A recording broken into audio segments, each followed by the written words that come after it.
जय हिंद दोस्तों। मौर्योत्तर काल के विदेशी आक्रमणों की श्रेणी में एक हमने पढ़ लिया इंडो ग्रीक, जिसे हिंद यवन शासक कहते हैं। दूसरा जो आक्रमण हुआ ये शक आक्रमण हुआ। जो शक आक्रमण है इसके विषय में कहा जाता है कि जब शकों ने भारत पर आक्रमण किया तो उस समय चूंकि कोई भी केंद्रीय सत्ता नहीं थी, सब एक दूसरे से लड़ रहे थे, इस वजह से इनको बहुत ज्यादा रेजिस्टेंस या प्रतिरोध नहीं झेलना पड़ा। ठीक, ये सब अपने अपने घर की लड़ाई में ही व्यस्त थे। वो अपने भाई को मार के वो राजा बन जाए, पड़ोसी राजा है तो उसको वो कैसे बढ़ रहा है, उसको मार के वो राजा बन जाए, इस तरह से। तो इनको कोई प्रतिरोध झेलना नहीं पड़ा, एक प्रतिरोध झेलना पड़ा, तो उसको हम जब आगे पढ़ेंगे तो हम पढ़ेंगे। दूसरा, जो शक राजा है इन्होंने खुद को क्षत्रप की उपाधि दी। ये पहले रहे जिन्होंने खुद को क्षत्रप कहा, बाकी किसी ने खुद को क्षत्रप नहीं कहा था।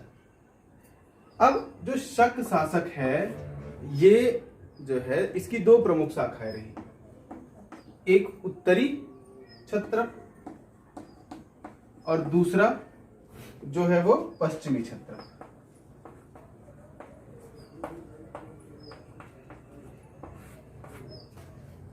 उत्तरी क्षत्रप और पश्चिमी क्षत्रप। ठीक, उत्तरी में कौन कौन है? तक्षशिला। दूसरा उत्तरी में कौन है? मथुरा। इसमें कौन है?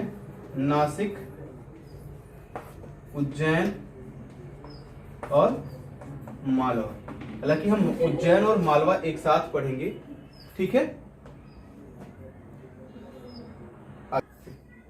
तो हम इसमें सबसे पहले पढ़ेंगे तक्षशिला, यानी तक्षशिला के जो शक हैं इनके बारे में हम सबसे पहले पढ़ेंगे। और सिर्फ एक चीज पढ़नी है, वो ये कि जो तक्षशिला के शक हैं इनके जो पहले शासक थे वो माउस नाम था उनका। उनका नाम क्या था? माउस, ये मूस वाला, चूहे वाला। तो तक्षशिला के पहले शासक कौन थे? माउस। और इसके बाद ये बिल में चले गए, खत्म हो गए, यानी माउस इसके शासक हुए। इसके बाद इनका एक बेटा हुआ एजेज, उसके बाद ये लोग सच में घुस गए बिल के अंदर, दोबारा निकले ही नहीं। अगले जो शासक हैं हम किसकी बात करेंगे? मथुरा। मथुरा के शासकों के बारे में ये कहा जाता है कि ये पहले मालवा में रहते थे, ये पहले मालवा में राज करते थे, जहां पर विक्रमादित्य नाम के एक शासक ने इनको 57 से 58 ईस्वी के आसपास वहां से मारकर भगा दिया। इनको वहां पे जो मथुरा के शक थे इनको वहां पटक पटक के मारा और वहां से भगा दिया।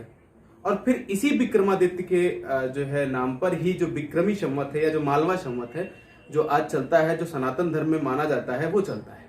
और इसी वजह से जब भी हमको विक्रमी संवत निकालना होता है तो उसमें हम 57 वर्ष 57 ऐड कर देते हैं, तो हमको पता चल जाता है कि कौन सा विक्रमी संवत इस समय चल रहा है। जैसे 2022 चल रहा है तो इसमें 57 ऐड कर देंगे तो 2079 के आसपास इस समय जो विक्रमी संवत चल रहा है वो चल रहा है। अब फिर चूंकि इस युद्ध में जो विक्रमादित्य है उसने बहुत वीरता दिखाई, तो इसके बाद जितने भी शासक हुए जिनको लगा कि वो बड़ा काम कर दिए हैं तो उन्होंने खुद को उपाधि दी, किसकी? विक्रमादित्य की। गए किसी से युद्ध हुआ, जीत गए, वापस आए तो अपने मंत्री से कहते हैं मंत्री कहे हाँ सर, तो कहेंगे कि एक काम करो, मुझे विक्रमादित्य की उपाधि दे दो, जाओ नगर वालों को बता दो मैं भी विक्रमादित्य हूँ।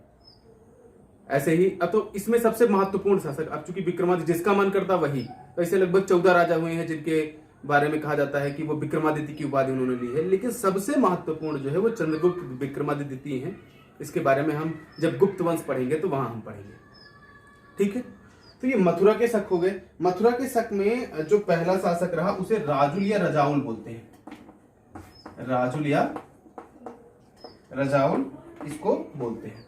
फिर इसका एक पुत्र हुआ जिसको हम सोडस कहते हैं, और इसके बाद, इसी सोडस के बाद जो मथुरा है, मथुरा के जो शक हैं उनकी शाखा खत्म हो जाती है।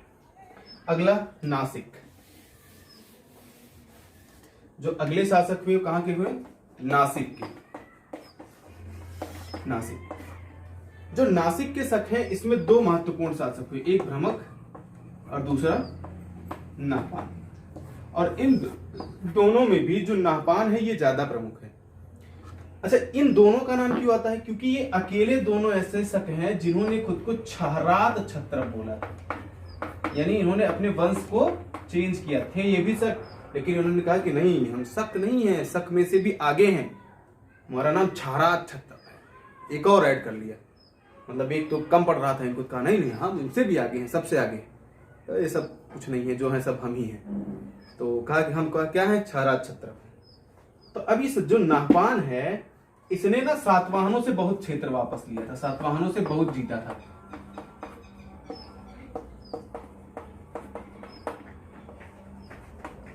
नाहपान ने सातवाहन शासक जो थे उनसे कई सारे क्षेत्र जीत लिए। अब इसी के बाद सातवाहन में एक शासक आया जिसका नाम पड़ा क्या, गौतमी पुत्र सातकर्णी। इसने अपने जो मंत्री थे सबको बुलाया, पूछा कि अच्छा ये बताओ, ये नाहपान कौन है, बहुत परेशान करके रखा है, हमारे राज्यों को जीत लेता है। तो अरे सर, कोई वो शासक है जो है उसने खुद को क्षारात छत्रप कहा है। क्षारात छत्रप कहा है, रुको बताता हूँ। तो इसने क्या किया, इसके खिलाफ युद्ध किया, और युद्ध किया तो इसको हराया, और हराने के बाद फिर क्या किया, हार गए तो इनको कूट डाला, मार डाला। यानी नाहपान को किसने मारा, गौतमी पुत्र सातकर्णी ने। और मारा ही नहीं, उसके बाद जो ये स्पेशल थे क्षारात छत्रप, इनको पूरी तरीके से खत्म कर दिया। इसको मैंने आपको सातवाहन वंश जब पढ़ाया था तो वहां पर मैंने आपको पढ़ाया था, ठीक।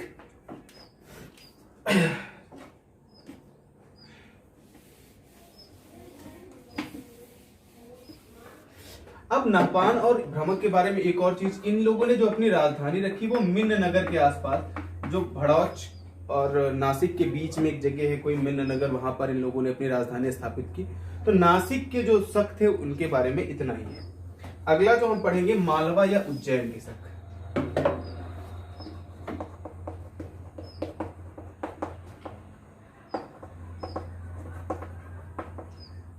ठीक, मालवा या उज्जैन के शक। इसके जो पहले राजा थे उनका नाम था चस्टन, यानी यही इसके एक तरीके से प्रवर्तक थे। इस जो इनका ये शाखा थी, शकों की ये शाखा थी, इस शाखा के प्रवर्तक चस्टन थे। लेकिन इसका जो सबसे प्रतापी राजा हुआ है वो रुद्रदमन प्रथम है, और इसको मैंने आपको पढ़ाया है रुद्रदमन प्रथम के बारे में कि ये वो राजा है जिसने जो है सातवाहन शासक है उसको हराया था। क्योंकि सातवाहनों ने नासिक के राजा नाहपान को मार दिया। अब कुछ भी है तो भाई भाई, भले उसने अलग खुद को घोषित कर दिया लेकिन थे भाई भाई। तो भाई भाई, अब मेरे भाई को मारा है, रुको मैं बताता हूँ। गया, फिर उनको मारा। लेकिन चूंकि जो अच्छा नाहपान है, उनकी बेटी की शादी हुई थी सातवाहनों में, इसी वजह से, इसी वैवाहिक संबंध के कारण रुद्रदमन ने उनका नाश नहीं किया, उनको मारा नहीं, सिर्फ पराजित किया, पराजित करके छोड़ दिया। ठीक है।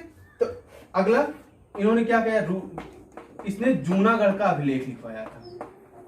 जूनागढ़ का अभिलेख किसने लिखवाया था, रुद्रदमन प्रथम ने।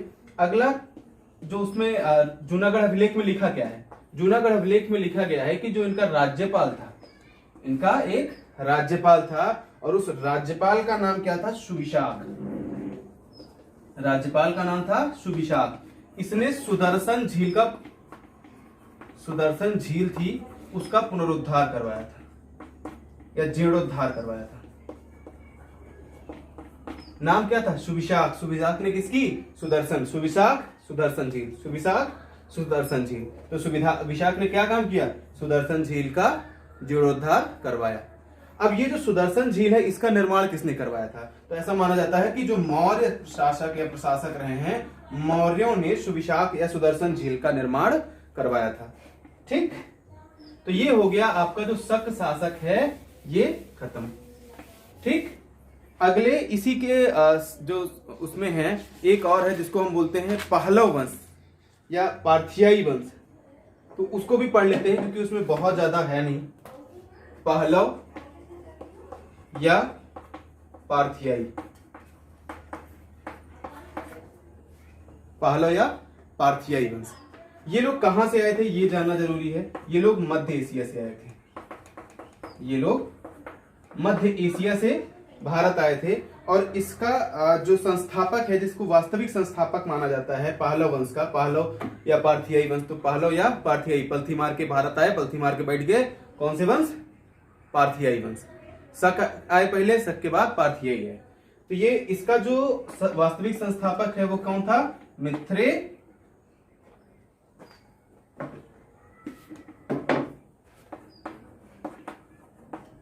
मिथ्रेडेट्स फर्स्ट इसका वास्तविक संस्थापक माना जाता है। अब देखो पहलव वंश पलथी मार के बैठे, मध्य एशिया से आए थे, संस्थापक कौन था? मिथ्रेडेट्स। ठीक, अब इसका जो प्रमुख राजा है, इसका प्रमुख राजा है उसका नाम क्या था? गोंडोफनीज। प्रमुख शासक कौन था? गोंडोफनीज। क्यों? क्योंकि इसने तब्ते वही में एक अभिलेख लिखवाया था, इसलिए इसका नाम हम याद रखते हैं। दूसरा काम जो इसके काल में हुआ था वो ये हुआ था कि सेंट थॉमस, पहली शताब्दी में सेंट थॉमस नाम के एक ईसाई व्यक्ति थे जिन्होंने अपने जो धर्म है ईसाई धर्म के प्रसार हेतु भारत आए, और भारत आने के बाद फिर वो दक्षिण भारत गए जहां उनकी मृत्यु हुई। तो पहले इसके काल में हमको ये जानकारी मिलती है कि पहली शताब्दी में ही भारत में ईसाई धर्म के प्रचार प्रसार हेतु सबसे पहला व्यक्ति आया जिसका नाम क्या था? Thomas, Saint Thomas. ठीक, तो चीजें अब आपको पढ़नी है क्योंकि लगभग चीजें खत्म हो गई। इसके बाद कुषाण वंश है जो आपको पढ़ना है, एक अकेला वंश बचा हुआ है, बाकी सारी चीजें लगभग आप पढ़ चुके हैं। अगले वीडियो में हम कुषाण वंश के बारे में पढ़ेंगे। तब तक आप लोग पढ़ते रहिए, मेहनत करते रहिए। धन्यवाद। जय हिंद।